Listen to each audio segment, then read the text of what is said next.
I'm feeling energized, I'm feeling refreshed. So yeah, come inside, have a look what's going on.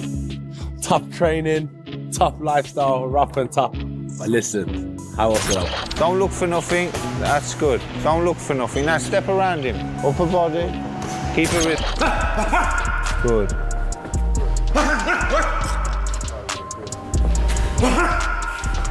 Good. Nice composure, good. Anthony Joshua's mindset heading into the December showdown reveals exactly why he remains one of the most dangerous heavyweights on the planet. This isn't just another training camp for him, it's an evolution. Joshua isn't maintaining form. He's breaking barriers, testing limits, and rebuilding himself into a sharper,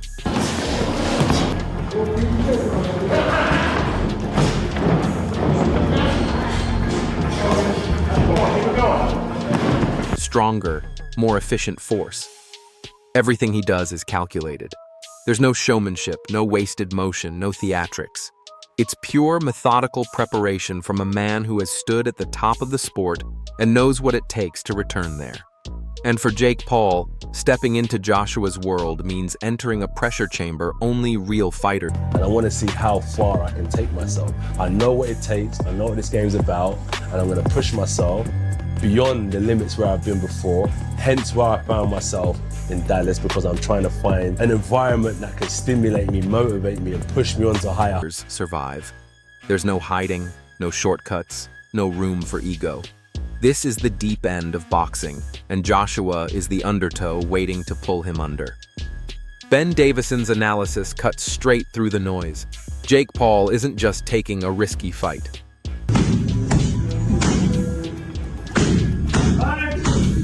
He's entering a battlefield against a heavyweight with Olympic pedigree, frightening power, and a tactical mind crafted through years of combat.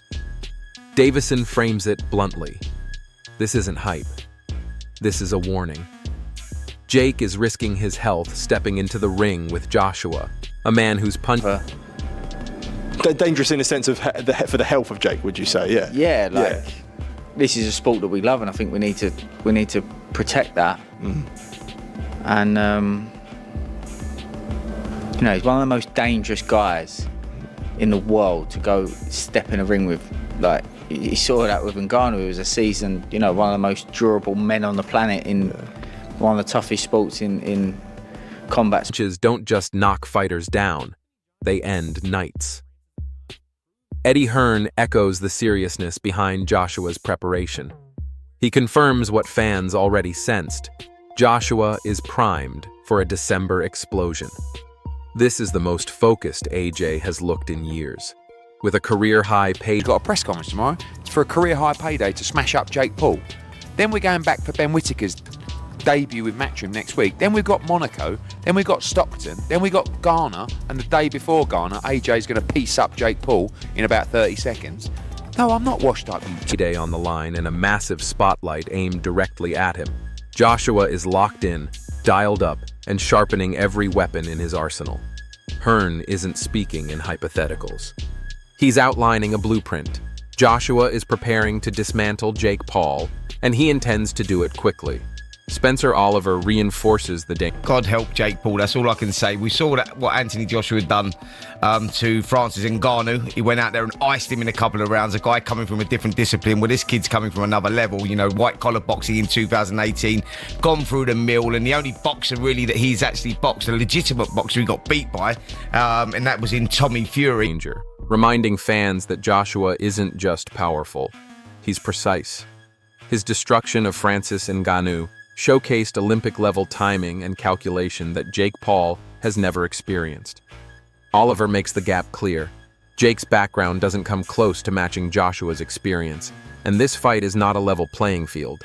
December won't be a boxing match. It will be a survival test. Lawrence... I think, hats off to both of them for getting very well paid. I do want to go in and work with Jake Paul in preparation for this fight. My preparation for mine, it'll be good to... I need to, know what he sees that makes him think this is a good idea. That's one I'm very difficult to know. Collier heightens the concern, delivering a cold message to Jake's supporters. Understand what you're asking for. Joshua isn't just big, He's world class. Every punch is built for damage. Every combination has knockout intention. Oakley believes Jake needs to grasp the magnitude of this step up, because when the first punch lands, the reality check will be brutal. Carl Froch, never one to sugarcoat, adds even more weight. He sees Joshua preparing to unleash a level of dominance Jake Paul had. Anthony Joshua said, Jake or anyone can get this work, no mercy. I took some time out, I'm coming back with a mega show. It's a big opportunity for me, whether you like it or not. I'm here to do massive numbers, have big fights and break every record whilst keeping cool, calm and collected. So chill in it. I mean, come on, he's jumping in with fake Paul, who has no experience and no fights and no world ranking at heavyweight. Easy work, easy. Has no tools to handle.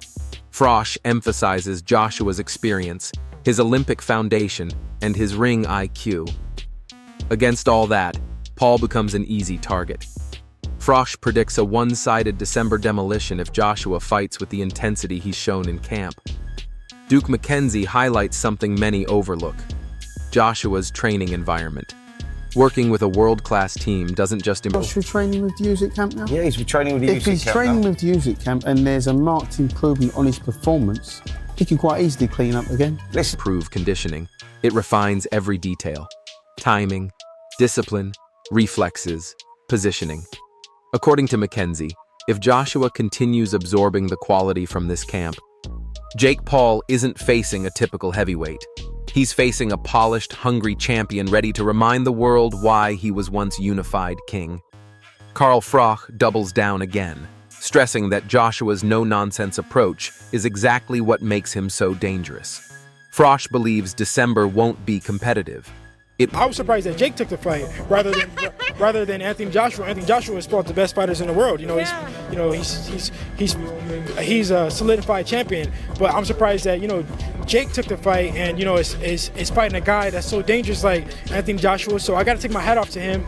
Because we were saying that he's fighting this person past their prime, this person's old and this and whatnot, and now he's fighting. Will be a statement. Joshua isn't just preparing to win; he's preparing to dominate. Devin Haney steps in next with a dose of realism. He calls Jake Paul's move audacious, and not in a good way. Joshua is one of the best heavyweights alive, with devastating power and world-level discipline. Haney makes it clear, this fight isn't about hype or storylines. It's about limits. Jake took this fight for the payday, maybe for attention, but the consequences could be severe. Haney predicts... Doesn't harm AJ. I don't think it does do harm. Why? Because I just think he goes and if it's a real fight, he'd go and blow him away and around. That's the end. What if he doesn't do him in a round? It's a brutally one-sided beatdown. Carl Frampton reinforces the danger with chilling clarity. Joshua is capable of ending fights instantly. One clean shot is enough to change everything.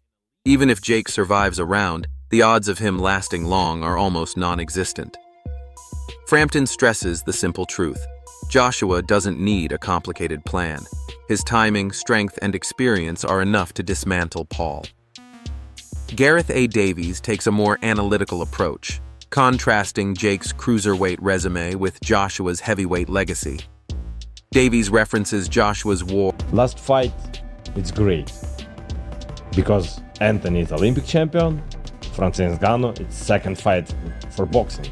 Listen, people. Or with Alexander Usyk, a marathon showing Joshua's ability to strategize, endure, and adapt against one of the sport's most technical fighters.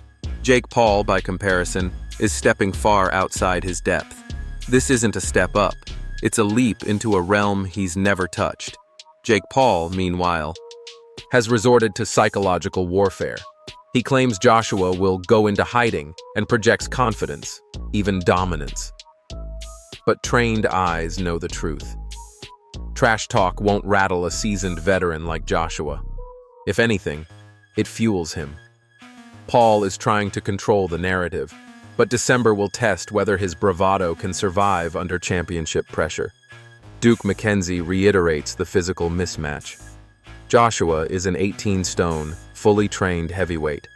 Jake is a smaller, inexperienced fighter with no history against elite competition. Mackenzie doesn't see this as an underdog story. It's a dangerous mismatch. Genuinely sorry. Like, I want to apologize in advance because I know the emotional turmoil you're going to go through. You're going to go into hiding. That's who you are. You love to go and hide. And so that's what's going to happen. December will reveal whether Jake can even withstand the physicality Joshua brings before skill becomes a factor. Derek Chisora provides a tactical breakdown that feels more like a warning. Joshua cannot allow this fight to drag. Chisora insists Joshua must dominate quickly. Every second Jake survives becomes a headline. Using Joshua's one-round destruction of Ngannou as an example, Chisora stresses the need for efficiency. December is not just about winning. It's about reinforcing Joshua's stature. A quick knockout is not just expected, it's necessary. Chisora outlines the stakes. If Joshua plays it safe, critics will question him. If he asserts himself early, he silences all doubt. For Joshua, December is about legacy, perception, and re-establishing himself as a ruthless finisher. As December approaches, one truth becomes clear. This showdown is a defining... I don't believe to fight Anthony Joshua. It's not like he's beaten, 4 or 5, top-line heavyweights, other heavyweights. I don't believe he's boxed any heavyweights. Moment for both men. Joshua has sharpened his skills, transformed his mindset, and surrounded himself with a team that knows exactly how to expose Jake Paul's weaknesses. Experts across the sport are unified. Alexander Usyk has said Jake Paul isn't a real boxer. Duke McKenzie has outlined the size and skill gap. Derek Chisora has demanded a quick destruction. Frampton, Frosch, Haney, Okolie all point to the same conclusion. This is Joshua's arena, and Jake Paul is stepping into a storm he cannot control. Fans are buzzing. Hardcore enthusiasts, casual viewers, skeptics, and supporters all want to know the same thing. Can Jake Paul survive even a single round? Will this be a competitive fight, or a brutal, one-sided reminder of the gap between world-class heavyweights and celebrity fighters? December is coming, and when that bell rings, we'll finally get our answer.